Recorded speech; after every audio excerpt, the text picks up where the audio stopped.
What is up, my friends? It is Thursday and it is the Anfield Agenda Evening News Roundup. I will be back tonight at 8:45 where we're going to go through all of these stories and more in a lot more detail. Until then, I'm going to focus on three main areas today. The Anthony Gordon situation, what on earth happened with Mats Vier, and who have Liverpool had a meeting with, which agency, around potential business. I'll go through all of that and much more over the next few minutes. We do, of course, want to know your thoughts, so let us know in the comment section. Please drop a like on the video if you enjoy it, and don't forget to hit that subscribe button. As I glance to the top corner of my computer screen, I also reminded that it is 4th of July today, so happy 4th of July to any American viewers watching, and for those of you voting in the UK today, well done for taking part in the democratic process. Right, folks, let's get straight into it because there is a lot to go through. Anthony Gordon. So Luke Edwards of The Telegraph posted to say there were conversations with Liverpool and Anthony Gordon, whose agent was pushing hard for him to get the move right up until the deadline. Now, the deadline in question is, of course, the end of June, where the club's financial year comes to an end and that 3-year PSR cycle ended. Newcastle managed to move on enough players to free up the money they needed to satisfy those PSR statements. So, with that in mind, does that mean it's the end of the deal? Well, apparently not. He goes on to say, Luke Edwards, that Anthony Gordon has been talking to his fellow international teammates about the idea of moving to Liverpool and that it's still in his mind. As you can see, he seemingly has had his head turned here, and who can blame him? If he grew up a Liverpool fan and the opportunity arose to go back to the club that you supported, of course you're going to want to take it. From Liverpool's side, it looks as if we want the deal to be done. We're talking about £70 million. That is the number that Newcastle are apparently, or were, willing to do business at. So a couple of things would have to happen. In my humble opinion, we'd have to lose a forward somewhere to justify the extra space in the squad for him.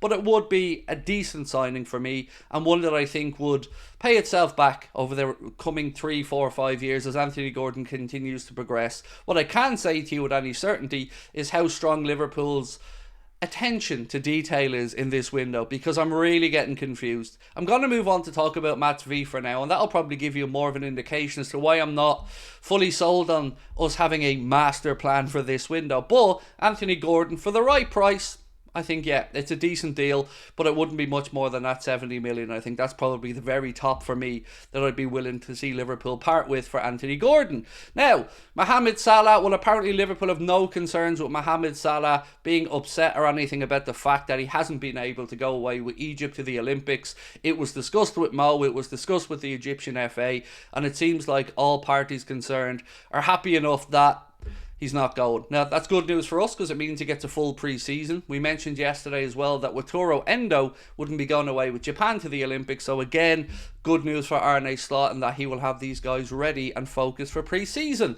So today got a bit messy around Mats Vier, the Feyenoord midfielder who is currently away with the Dutch national team taking part in the Euros.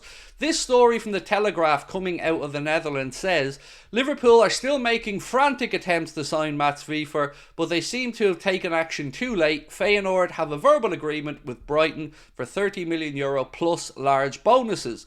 Now, as the afternoon went on, this was backed up by the likes of Fabrizio Romano and other outlets coming out of the Netherlands, and it seems like we are a bit of a mess in our search for a defensive midfielder. Look, I can't speak to how serious these last minute running around or opportunities to try and sign Mats Vier were, but what I can say to you is it's not filling me full of confidence for the upcoming window. Remember, just a week or two ago, we as Liverpool fans were told that the club were struggling to find anybody who would be an absolute upgrade on the options that we currently have with Toro Endo, Stefan Bajcetic, and of course Alexis McAllister's been shoehorned into that position as well.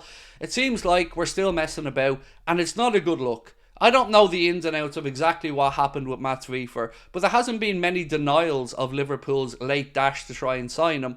There have been some denials of how seriously we wanted to move from before that, but today it looks like it's gotten a little bit messy. So the club can't again go into another transfer window and leave with egg on their face. Last season we tried to sign Caicedo, didn't work. Lavia didn't work. Before that, Tchouaméni didn't work.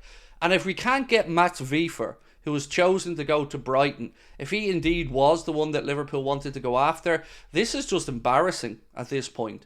Ederson is still there and is still a very strong option, and I hope that we return and have a look at him. But Mats Vier is going and joining the the new manager at the Amex, and it will be a €30 million deal there for him. It just looks a bit weird, and it looks a little bit pathetic, quite frankly, on us if we were dashing around trying to get it done.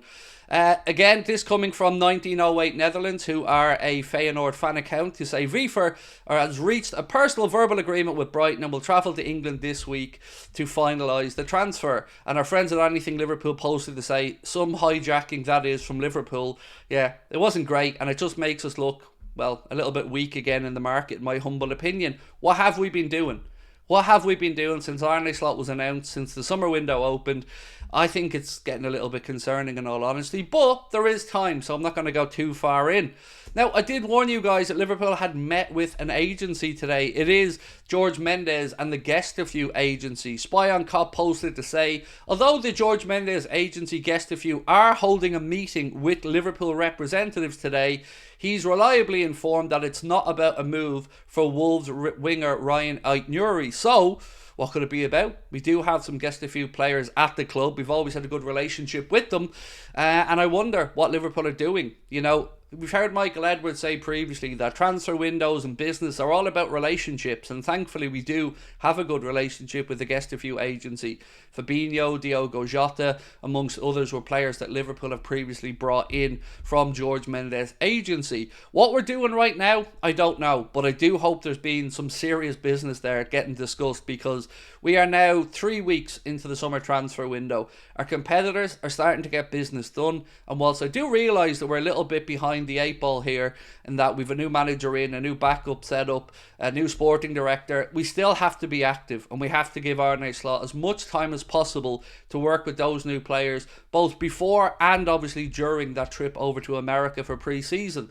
We know some of the boys are going to come back late. Those who go deep into the international tournaments, Darwin Núñez, the Dutch boys, the England lads, of course, as well. Alisson with Brazil, they're all still away in international duty. They have to get 3 weeks holiday after that, and then they will return to Liverpool. So, I'm going to do my very best between now and the time we're back live at 8:45 to find out what on earth went on with Mats Vier, what this meeting with Guest a Few was about, and I hope that you guys can join me back here at about 8:45 tonight. We'll go through it all. Until then, my friends, have yourself a wonderful Thursday. Happy 4th of July again to all of our American viewers, and well done to all of you guys in the UK who are out voting in the general election. I will be back here, same time, same place. Looking forward to catching up with you guys as always. And don't forget, if you want to come and see us at any of our live shows, you can get your tickets with the link in the description of this video or by scanning the QR code on the screen. Have yourselves a wonderful evening, my friends. Thank you for watching. And again, don't forget to hit that subscribe button. Talk to you soon. Bye-bye.